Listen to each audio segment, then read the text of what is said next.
bịa Jpac onye afụrụ n'anya ka anyị na-abara mba. This advice na-enye gị ị nwere ike ije aghọta ya kịta mana echi ije aghọta ya maka na ibe m na-eme wedata ịghọta ya n'orie ma ghọta ya na awụ, ịghọta ya na awụ, ịghọta ya na nkwụ, ịghọta ya na nkwụ ma ghọta ya na eke. Ọmụ ghọtara m nkwuris. Jpac anọ n'ụlọ ọrụ were na-agwa gị jee chọrọ ọrụ.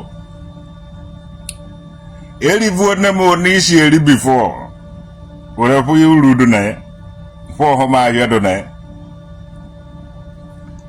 Jpac ụbọchị ndị niile na-enye gị ibe ji ekwu ibe nyere gị ndị mmadụ ya nụ ya ibe na-awụrụ nke gị adịje ha gọfe enweghị defense, ị gaghị edifendị nwunye ibe afụrụ wee eziokwu. Jpac jee chọrọ ọrụ gị eju mepee shọpụ ọwụrụ na mkpọ ọwụrụ na mgbuka mkpọ wụrụ na mgbuka ụkpọ chọta shọpụ kpọọ ya ngwa ahịa. Jpac onweghị ibe na-alụ. Akwa ọkụkọ gorigo jip kịta akwa ọkụkọ nwere problem gị na nwunye gị n'anya moto ahụ unu enweghị ike ije demonstration mee protest ma ọ kwuo maka akwa ahụ ogorigo moto gị n'anya moto akwa. Jpac jee na nke mata ya si eze ka o nwere ọrụ for you ma ọ ijekwuru ihe dị the light of Africa ha nwere job for you and ọrụ ahụ ga-efevọ gị ọfụma. Go to Matthias Ezak ọ ga-enye gị ọrụ ma ị ga-atọ ihe dị the light of Africa ọ ga-enye gị ọrụ. O juru nwoke n'isi na awụfu awụfu. Jpac jee chọrọ ibe ị na-eme n'ụwa gafego ife ịwụkwa ala majiri o ka m gwazie ego otu esi eme ala majiri.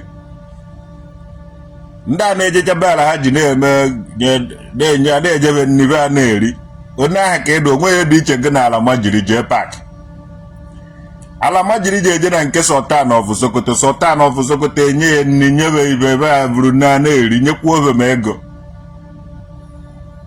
Onye aka Jpac si jee na nke imoni ma o jee na nke Green Mangrove osi Mangrove ị na-epiogharị oge ibe anya ụba dị ndụ ị na-epiogharị ibe anya ụba na-enye gị nri na-eme ibe a ụmụ ife anya ụba na-enene gị onye papa anyị na-azụ onye papa anyị na-enye nri mepele na ya ụzọ ya bata ọ na-abịavu abịa ọ bịa enye ya nri ori ya papa anyị na-achọkwuru ya ego.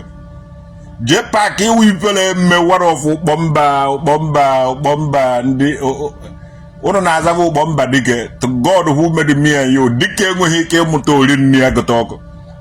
Nwere maka gọba nwere because of you na-akwu okwu na ndụ ọhụrụ na mkparịrị ndị ụgbọ anaghị m akparị ụnụ mana ụnụ mụtara nwa ike ọrụ adịghị ogodo ụmụ nwa bene a ma ụmụ nwa jadu a. Jpac Matthias Ezak Gospel of Truth ga-enyere gị aka. Matthias ga-enyere gị aka. O nwere ọrụ o megodo ha ka ego na mgbakwa ka steeti na-eche nche ma na-akpụ blọk ma ịmaba tais ị na-amavu tais bifo ọ ga blọs ka ijere macha tais na nke ya ọ chụọ gị n'ọrụ bikos ịmataghị dị tais so achụọ gị n'ọrụ. Matthias Ezak ji enyere gị aka ibe ị na-akwụgharị ị na-eme ndị Igbo ifere ndị Igbo na-eme gị dimkpa na-enweghị ike itinwu tebụl nri na tebụl ọ na-egbegharị nri eviri ya evi. Ncheje na nke bishọp ọzọ bụrụ wuti akpa garasịa ma ọwa akpa rice ọmajuoro mee rice kpojuoro nye ma tomato ma katọn indomi evuru nye na-ejegharị na-erigbu ogwu nricha ejewara na nke Pan River steeti wuti akpa rice ma ọwa akpa garasịa ọwụjuoro mee ma rice ma beans ma hio ma ndị otu evuru nye na-ara na-eri nriche jewara mbe ndị ebe nje na-ejevuru ivu njewara mbe jowuzeza to God ibe nje evu were na mana Jpac ifere na-eme ma ya mere ebe ejighị eje ka gị jee chọrọ ọrụ.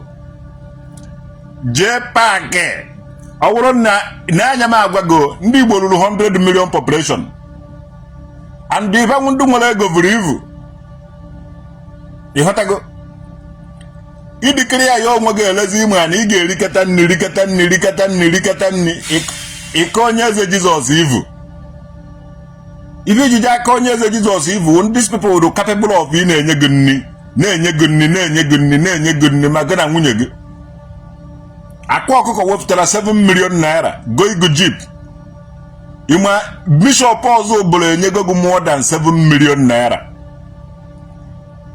All these millionaires in the Suhare, so. All these millionaires, I go back, go Nukwe, go Jpac, go now, Gonna because you have structure.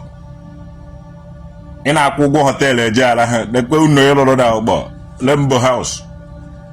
Elolo Lembo House on the boy, Jedala Hotel, ne Buga, ne Buga, you know Buga Harry.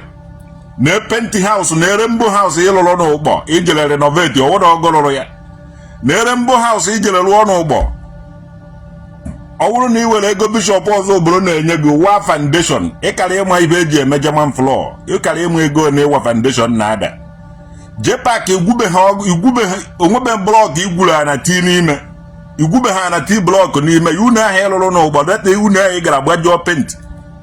Man on the penti holavia gijere vuko ever go that the penti because I won't go penti go that kind of penti yezu you will tell blue bra here with the red bra here with the move bra here with the popular bra here with the if I penti on your penti mother take it stock or vig penti if I will penti holavia if I penti level if I will swap ya ke Rembo House I got torn house guy to museum Ubiko bara ni diri yefu uno gahe. Imda nambara ni uno ni diri jefu uno Jpac ya. Onyo wana fulu uno Jpac ya seye picho sendi ya mi.